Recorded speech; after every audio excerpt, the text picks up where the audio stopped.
Okay, now there was a big article that came out in Khaleej Times about the virtual private network, which is also called VPN, that a lot of the Gulf countries or people that are there using.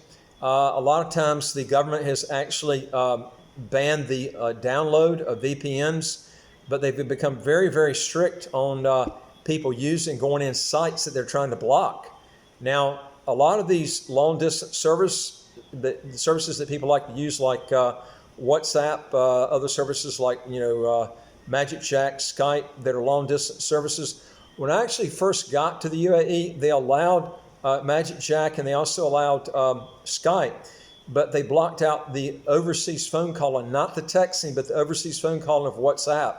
Then they started coming out and they started blocking all of the phone services. And then you could a lot of people learned about these VPNs that would go in and use them. Then the government started blocking you downloading the VPNs. The real popular ones, they were blocking those.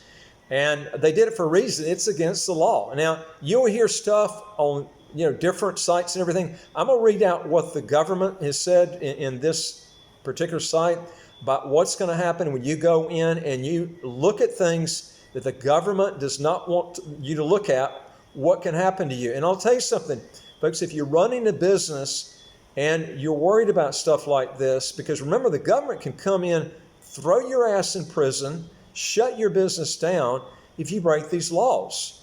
Now, and they can fine you heavily. Okay, this is not a free country. I keep telling people this. You got a bunch of gophers that are going over there, they're just blind as a bat, and they don't know what they're walking into. And if you're not willing to go by these laws, don't go over there, okay?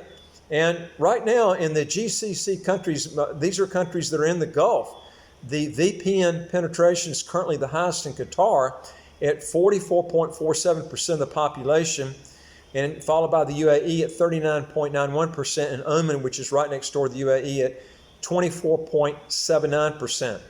Now, the usage of the virtual private networks, VPNs, is really fast growing across the Gulf region and also other places in the world that have restrictions. The UAE will restrict you on long distance services type companies they don't want you to use because they've got this monopoly phone system. They charge you through your butt, and they want you to use that system and not the systems like Skype, MagicJack, WhatsApp, or any other type of internet service that has cheap overseas calling that's an alternative to their incredibly high monopoly phone system. And this is one of the free things I don't like about there. And also, folks, if you are if you're into pornography and stuff like this, you better become a non-pornography type guy when you go to the UAE, because it's clearly against the law. They can throw you in prison for using VPNs. They block all of these pornography sites. And if you use a VPN to go in there, you need to break your addiction before you go to a Gulf country, because I'm telling you, they will throw your butt in prison. And I'm going to read you some stuff here dealing with this. And I'll tell you something else too. You won't ever see anything in the newspaper on this or on radio stations or anything, because the government controls the radio stations over there. And so you might see somebody post something on YouTube or something like this after they leave the Gulf country, because if they do it while they're there, they'll throw their ass in prison too. Now, I'm going to just tell you some of the stuff that they talked about here, and you can determine whether it's legal or not. But it talks about in the article, though it's legal, and I'm talking about making long distance calls and circumventing the monopoly phone system they've got, because the way I'm interpreting it, it is illegal.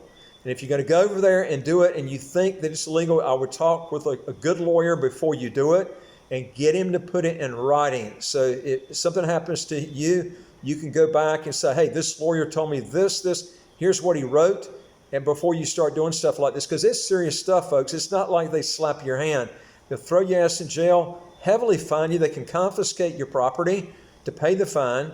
But this is what it says here. It says, though it's legal to use VPN in many countries, there are certain restrictions imposed by some governments under cyber laws. It's illegal in many countries, including the UAE, to commit criminal acts, or listen to this, or merely visit sites that the government has strictly banned, okay? They ban them and they make it where you can't go on there unless you use a VPN. okay? Use a VPN, you're circumventing the law. In the UAE, VPN can be used by companies, institutions, and banks for internal purposes. This is like for security purposes and things like this, to secure files and stuff like this. But to go outside and pull up sites the government does not want you to go into, I'm interpreting this as illegal, okay? And in many Gulf countries, expatriates use VPN for audio and video chats with their families and friends back in their home countries.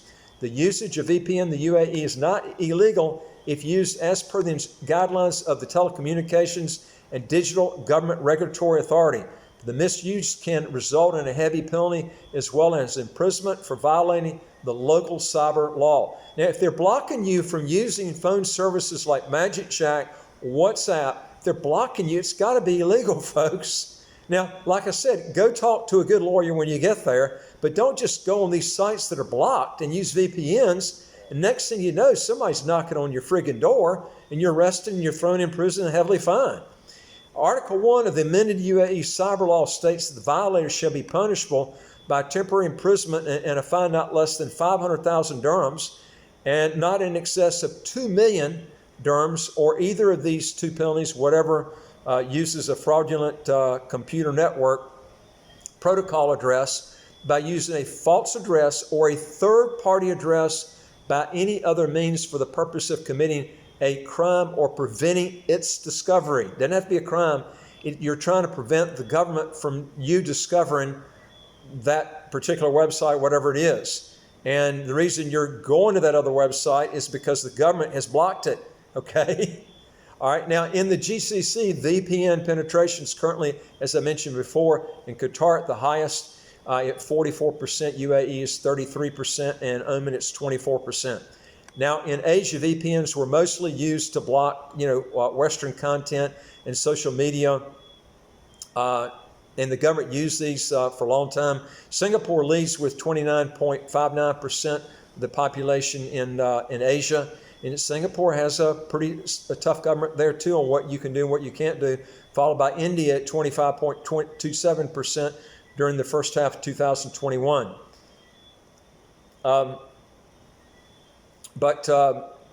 It went on to say here that Daniel Markuson, a digital privacy expert at NordVPN, says that in the future VPNs will become a mainstream and antivirus products are at the moment. During the pandemic, cyber criminals took advantage of the confusion and lowered security protocols connected to people working at home. The good news that it also made people more interested in cybersecurity. At the moment, there are 142 million VPN users in the U.S. alone, and the demand is growing every year. Now, these people in the U.S. use it for security purposes because you have the freedom to go on, to use long distance internet type services. They're not doing it to use internet type services. They're doing it for cyber crime and stuff like this. The UAE goes a step further. In the other Gulf countries, you can't go on porn sites. You can't go on, you can't. You can use the VPN and do it, but if you get caught, man, you can get in all kinds of trouble.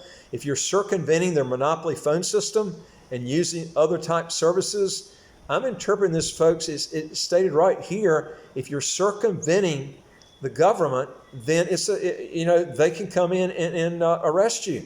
So anyway, these are things like, I did a comparison between St. Kitts and also Dubai.